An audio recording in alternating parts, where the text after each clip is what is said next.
Hello and welcome to the Sereth Design channel where we talk all things design and marketing. Sereth Design is a nonprofit marketing agency based here in Chicago where we help nonprofits take their brands and their businesses to the next level through marketing and design. We work with brands not just here in Chicago but all over the world. Today we are going to share with you a replay of a workshop that we gave recently to a small business boutique collective here in the Chicagoland area. We talked to them about the art of social media and how to use your social media to really up-level your business and to reach more audiences, to share your story and to share what you do with the world. We go through lots of different things, including the strategy of social media and then how to implement it, and then also how to track your numbers and stay relevant. So this workshop is going to be very valuable for you if you struggle with social media or you just want to learn a little bit more of what it takes to market your business and to see more results. This workshop was led by the WBDC, the Women's Business Development Center,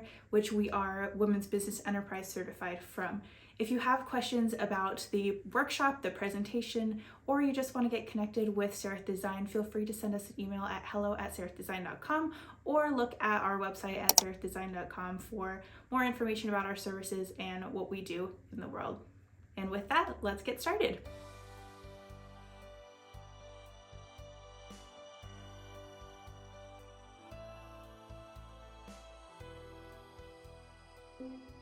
Hi guys, I am so excited to be here with you today. We're going to talk all about mastering the art of social media marketing, strategies for your digital growth and success. And I know that social media is not new for anyone, right? It's been here for quite a long time now. Whether you have your own personal social media or a business social media already, we've been at this for years at this point. And so again, it's not new, but we are constantly learning new things. I want to encourage you guys that as we go through this presentation, we are all truly learning together. There are always new aspects of social media. Each new platform releases updates constantly. So even me as somebody who is in the marketing world, I know that there are always things that I'm going to struggle with and I'm going to have to continue learning. So that's kind of the platform that we're at now, is continuously growing, continuously learning how to succeed and taking it to the next level every single day. If you have any questions throughout the presentation, just drop them in the chat and then we'll get through them at the end. And if you want to do so during this presentation, you can follow me online at Sereth Design on Instagram, Pinterest, YouTube, and find me on my website as well. But we're going to get into it. So a little bit about me. I have 8 years of experience in the marketing and design industry. I studied advertising with a focus in design in university first, and then I worked at large advertising agencies here in Chicago, and I also worked at a global nonprofit. Through Sereth Design, I now support small to medium-sized businesses to tell their stories, connect people, and spearhead impact. And during that 8 years of experience, I have seen lots of companies succeed and fail due to how they approach marketing. There are so many things that influence how companies succeed and fail, but marketing is a huge part of it because nowadays everything is online. So from large Fortune 500 companies to their small boutique shops, how people tell their stories really well and how they use their branding to communicate with people is truly one of the largest points to one of their largest factors to their success. Today, we are going to talk about social media in today's business landscape, how to create a content strategy, developing and sharing your content, then how to measure your success, and what to do next now that you know a little bit more about social media. All right, so we ready? Let's dive in. So first, we've got to ask, why is social media marketing a non-negotiable for small businesses? Well, we talked about that already a little bit because everybody gets everything online now. I'm on my phone constantly. As much as I wish that I wasn't, it is true. We are always on our phones. The average American checks their mobile device about 159 times a day. You're spending so much time looking at what people are doing, where people are shopping, what things to get, and where to go to eat, and so much more. So that really presents an opportunity for businesses to market towards these people. And we know that there's tons of advertising out there that is bad, but there's also some that's really good and really fun, and it makes people actually want to connect and support you. So if you're a business who wants to sell, you really have to meet people where they are, and that happens to be on their mobile devices, online, on social media. So what is the role of social media for business? when it's used to its fullest extent, you could use your your social media for marketing and promotional purposes. It's really going to move the needle. So of course, advertising, of course, promotion, but then a bigger part of that is to engage with customers and followers, building your brand awareness, and to ultimately drive sales, because that's what we're here to do, right? To grow your businesses and to make it a better version of itself now. And we're just going to use social media as a tool to do that. But social media is also a place for connection, for information sharing, communication, self-expression, entertainment, community, research, and support. And we know this because many of us have our own personal social media accounts, right? So we are using those to connect with our friends and our family. And so there's a really good sweet spot for merging the business side of social media with the personal side. It creates this really powerful dynamic marketing. And we're going to talk about how really to do that, because there's not a ton of businesses who are doing that out there. But if you merge the personal aspect with your business, you can really, really connect with more people. The benefits of developing a strong social media presence are going to be to increase your own brand awareness. So people know you, they recognize you, and they care about you. When you post something, they immediately know, oh, that's Esther from Serif Design. Oh, that's Ari from Ari's Wix. It also is going to generate leads and boost your conversions, which leads to more sales. And of course, that's what we are here to do, is to get people to buy your products. You're going to be able to foster good relationships with your customers and build a loyal fan base. So they're going to want to follow you around to different events that you are at, to different festivals, and also just following all along when you have launches, product launches, or new events happening. Also, a strong social media presence is going to help you connect with your competitors, learn from them, the good and the bad. So social media really fosters this area to build relationships that ultimately drive trust, community, loyalty, and connections. And we're going to talk all about those things. So I know the big question that we are here today to answer is, how do I do the social media thing? There are so many different aspects to it, and you might have tried one part of it, but nothing's really quite sticking. Well, let's get into it. There are two aspects. First, we're going to talk about creating a content strategy. So that's laying down the good foundation for your business. What is the strategy going to be? We're going to talk about defining goals, knowing your audience, choosing the right types of platforms, and getting to know your competition. Then we'll talk about developing the content and actually getting it out there so that people see it. So what does a content plan look like? How do you create content and optimize it? What's a good posting schedule? And how do you actually engage with your audience well? All right, so we're going to talk about creating content strategy first. First, you will want to define your specific goals. So we'll start by identifying your specific objectives. What do you want to achieve with your social media marketing? So you want to sit down and really think about this, because this is what's going to drive how you attack social media. There are a million things you could do. Of course, you could spend forever. You could spend 24/7 on your social media, but what do you actually want to do? Some of these goals may be to increase your brand awareness, drive traffic to your website, generate leads. So maybe you're client focused and you want to generate more leads to your business, boost sales, so get them to your shop and actually check out.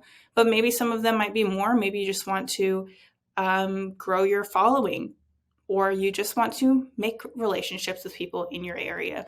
You may have so many different goals, but sit down and think about what that might be.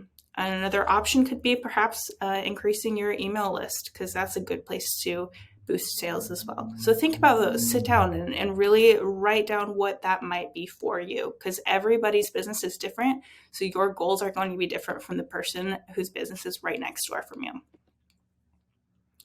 Then you want to get to know your target audience. Who is your audience? What are their demographics? What are their interests, behaviors, and pain points? This info is really going to help you to create content for that individual person. So you're not creating for everybody, because not everybody's business is for everybody. In fact, most people's businesses should not be for everybody.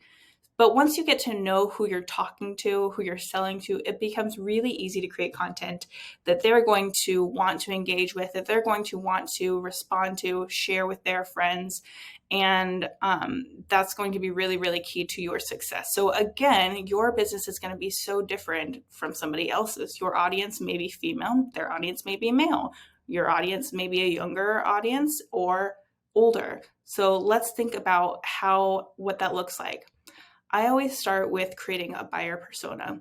And so what you do here is you think about what's their age, their gender, location, what jobs do they have, channels, goals, pain points, and then some psychographics. So what makes them them? What might they be doing right now? What are their interests or hobbies, and what brings them joy? These are just some things to start to think about so that you can have a person in mind when you are selling, when you're creating anything for your Instagram, for your TikTok, for your Facebook, whatever it is, knowing exactly who you are targeting. So I have created an example for us all to look at.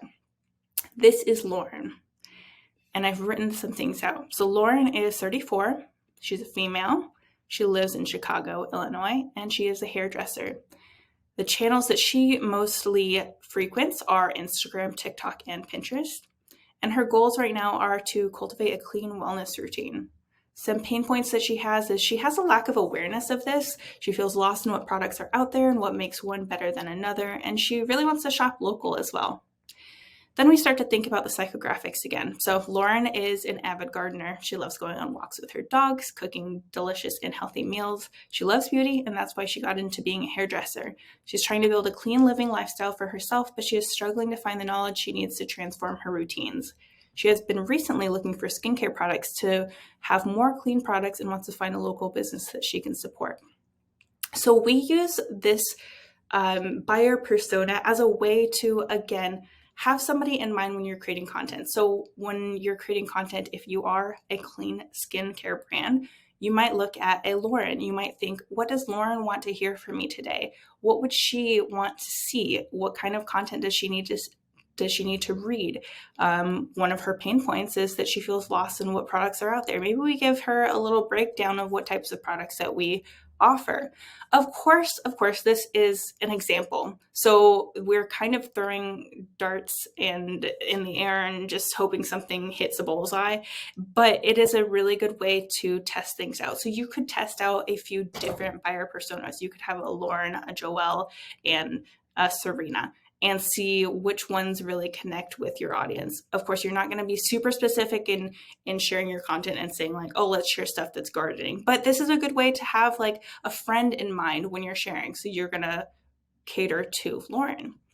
And let's think about these channels as we get to the next slide. We talked about Instagram, TikTok, and Pinterest is hers, but maybe again, there's somebody else who's a different channels.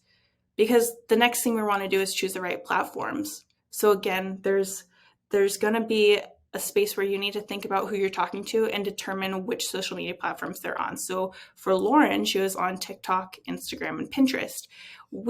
If we're trying to target her, we wouldn't necessarily want to go with all of these different ones because that can suck up so much time and you're creating so much content to go on all of these platforms. So really nail down and think about where are they going to be living. Maybe they live on Facebook and Snapchat primarily. So let's think about how to create content for those platforms.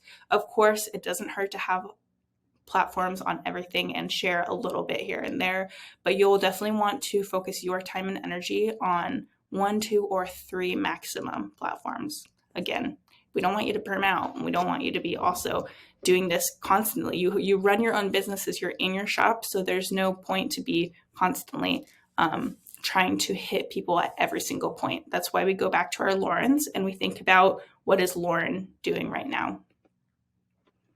Another thing we'll want to do before we get into developing the content is we want to get to know our competition. So stalking our competition on their social media and seeing what they're doing, what's working really well for them and what's not working so well. This is going to be super valuable to get some insights for your own strategy. So what do their customers like and dislike about them? How can you then aim to solve those pain points in your strategy? What types of content are they posting? Oops, I didn't want to go forward. What types of content are they posting? Is it working for them? It's not to copy them, and it's also not to get super analytical and feel like you're trying to compete against them, but they are the competition. So think about what they're doing well and how you can step it up and step in for their customers that aren't getting what they need there. Also, if you're looking at competition who's in the same field as you, but maybe they don't live in the same area, they live somewhere else, then that's a good place to see is what they're doing working well for their audience? And can I replicate that in a way and tailor it to mine? All right, now we can move on. We're going to talk about developing and actually sharing the content. So a big part of this is developing a content plan. So in order to develop a content plan, you need to understand what the pillars of content you're creating under are. A content pillar is a specific topic or a theme that content pieces are built upon. So each content pillar helps you achieve a specific goal, and these pillars are going to help you really create streamlined content that promotes consistency with your brand message in your channels, and you really know exactly what types of content to share. So let's give you some examples of content pillars. These are the standard pillars, but you could always create more. But the content pillars here are viral and trend content. So content that gets really high views, expands your universe of viewers. So this can be trending audio reels, TikToks, shareable memes, quotes, things that people want to just share with their friends or share on their stories, send in a group text. Then you'll have relationship building content, stuff that converts new followers and strengthens your relationship to them. So it adds value to their lives. It creates this human connection so they know who you are. So this could be a behind the scenes of you, your business, some industry news, meet the team, you specifically talking to the camera, sharing about your product or your service so that people can get to know your face and feel like they are connected to you. And again, that they know you. Then we have conversion content, stuff that converts your followers into customers. So this is going to actually make them hit the shop button or a book button. So this can be customer reviews, user-generated content, giveaways, sales, things in that nature that is going to make them go from just a viewer to a buyer. Then once you have your content pillars down, we'll create content types that go under each pillar. So we have three main content pillars, and we have a bunch of different content types that you can use. So you'll have a mixture of text, images, videos, blog posts, infographics, user-generated content, and so much more that can go under each of those content pillars. So when you're creating content, we have 6 examples of content types here. And then if we go back, we've got 3 examples of pillars, 6 times 3, 18. We already have 18 types of content that we can post now. Of course, we'll split that up over time because that's going to help you create a content system and an ecosystem that's going to really help you continue to grow. And then you recycle those over and over again. So 18 over again helps you to create a wide variety of content that's going to hit people at different places. So because some people like text, some people like images, some people like videos, and you can't nail down that everybody likes one or the other. Now let's talk about creating your content and optimizing it. As you create, you're going to want to remember to create high quality, engaging content that aligns with your brand. So it's in your brand's voice, it looks and feels like your brand, it clearly showcases who you are, and that also appeals to your target audience. So go back to your Lauren, your buyer persona. What do they want to see? And what kind of things are they already looking at? You want to kind of fill in that gap to be in that sphere. Otherwise, you're creating content that's out of their sphere. Then once you've created, you want to optimize for each social media platform. So each social media platform has different image sizes, video sizes, character limits if you're writing a bunch of text, and also posting times and schedules and what's optimal. Some platforms want you to post a lot more and some less, and we'll talk about those in a little bit. When you are creating your content, what I recommend is to batch your content days. There's often so much to do, and it can feel overwhelming to think about 18 different types of content that we just talked about. But a good way to do it is to batch it all into one single day or a few hour chunks at a time. And so that way, again, you're not on your phone every single moment of the day or even every single day trying to create a bunch of content. You do it all in one go. You take photos, videos, talk to the camera, do a ton of stuff so that you can then spread it out over the next week, 2 weeks, or even a month. This really helps for the burnout phase. So you're not going and feeling like, oh, I have to do this. This feels like a chore. You're just already ready to go. You can also schedule your content so that you don't have to think about it, which then gets into implementing a posting schedule. So as you're scheduling your content, you want to think about consistency. Consistency is key in social media, and this can look like a lot of different things. People always go out there and they'll tell you post 3 times a week or post 4 times a week. That doesn't necessarily matter. Consistency is just showing up. So determine how much you're going to perform or post on each platform and do it consistently. So if you're going to just do it once a week, just do it once a week, but make sure people know you're going to do it once a week. And that way you show up and people can rely on you and they can trust you. If you're going to do it 7 times a week, then consistently do it 7 times a week. But make sure your numbers stay relatively consistent so the algorithms get used to you. They trust you. They know you're doing what you say you're going to do, and they can get your audience used to your cadence. So for some platforms, it's a little different. Like Pinterest and Instagram and YouTube, it's not always about the quantity, more about the quality. So you could, again, post a little bit less, but post really high quality content. For platforms like TikTok, Facebook, Twitter, and Instagram a little bit falls into this, but a less perfect content performs better, and you can just knock those out posting a ton of content there because they like the amount that you're posting. Utilize tools like Buffer and Hootsuite, or even later. And there's so many different tools that you can schedule posts in advance. So again, you're not having to be on your phone constantly. You can create them, schedule them, and then they are out there. I use Tailwind for Pinterest. I use Later for Instagram. For YouTube, I do post organically. I post them on my own. And then I don't use TikTok, Facebook, or Twitter. So that's my personal what I do. But think about how you can really maximize your time, because you, again, have limited time to do what you need to do in your own business. So really maximize your time and utilize scheduling opportunities. Lastly, and probably most importantly, is engage with your audience and create those meaningful connections. Building relationships is truly the name of the game. And once you build relationships with people, even if it's virtual, they're going to really want to connect with you and buy what you're selling. They're going to trust you. They're going to be loyal to your business. They're going to care about what you're saying. They want to share it with their friends. So meaningful connections is key. In order to do this, you'll want to respond to comments, messages, and mentions promptly and make sure that it feels like you. If you have somebody who's managing your social media, get them used to what your voice sounds like so that people can feel like they're connected with you as well. Engage in conversations, build relationships with your followers, and then encourage user-generated content. Make your followers feel like you'll post them if they share something that's related to you, because that way you'll get more eyes on you. You can also run contests or campaigns that's going to involve your audience. But again, you just want to foster a community. This is going back to what we were talking about, merging the business with the personal. When you have that perfect balance of both and using social media to create connections, to create community, that's going to be a huge driver to success. Next, we're going to talk about measuring your success.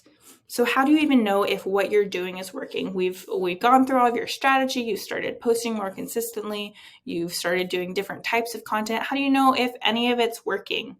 Because a lot of times it can feel like you're just, again, throwing things in the wind and seeing what sticks. You are 100% going to want to track your social media metrics. This is crucial because it provides those tangible insights, the tangible numbers into how effective your efforts are. So it's going to reveal what strategies and content resonate most with your audience and drive engagement. So you can go back and say, oh, I was targeting towards like my Lauren, my buyer persona, and it's working or it's not working. Maybe I need to reshift what my audience looks like.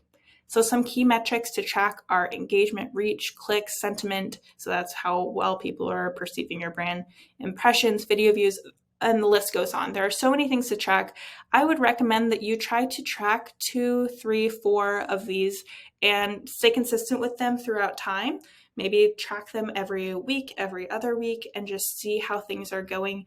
And then after 4 weeks, after a month or a month and a half, if things are going up, great. And if things are not going up, maybe we want to try to change things up a little bit, maybe do a little bit more videos, do a little bit less.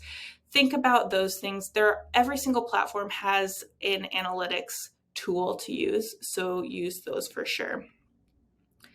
You're going to want to adjust your strategy based on the results. We already started talking about that already, but using those social media platforms and the third-party tools like Google Analytics. Again, every single platform has their analytics tools. So Instagram has it. If you click on View Insights, TikTok has as well, and you can start to look at those to see how to improve. All right, now that you know those basics, now what? There's so many things to do. It can feel very overwhelming. Please do not get overwhelmed about all the things to do. What's important is to truly start somewhere. You just need one action to get the ball rolling, and that will help you to start to improve your social media game a little bit. So if you have a little bit less time right now, just take 1 hour, stalk your competition, write down what they're doing well or not so well, and maybe think about how you can step in and take some of that to your business. If you have another hour, think about your analytics, write down what your current numbers are, and set some goals of where you want to be. You could also create an audience persona, write your own Lauren, and try to test things out. If you have some more time, 2-3 hours or a full day, you could decide on what content pillars you want to focus on and write a list of some potential content. Then you could use some time to batch some new social media templates so you're ready to start posting more regularly. Or you could have a full day where you batch create video content and just knock it all out. Again, there's a lot of different things you can do. These are just some examples of where to start so that you don't feel like you have to do everything all at once. Please don't feel like you have to do everything all at once. Like I said at the beginning, we're all doing this together. We're all learning and going. But if you start somewhere, that's going to help you. And I want you to remember these final 3 things before we go. So first of all, social media provides a powerful channel to increase your visibility, reach more people all around the world, not just in your area. You're going to always want to consider your audience and your competition so that you're going to create informed decisions about your social media and how you show up. Then also experiment and have fun with it. Really try to merge that personal with the business so that you're building meaningful relationships with people and not just trying to sell them something. Lastly, just keep swimming. There are so many things that we are doing together. We're all swimming together, but just keep going. Even if you hit some roadblocks, just keep going. It's going to be worth it.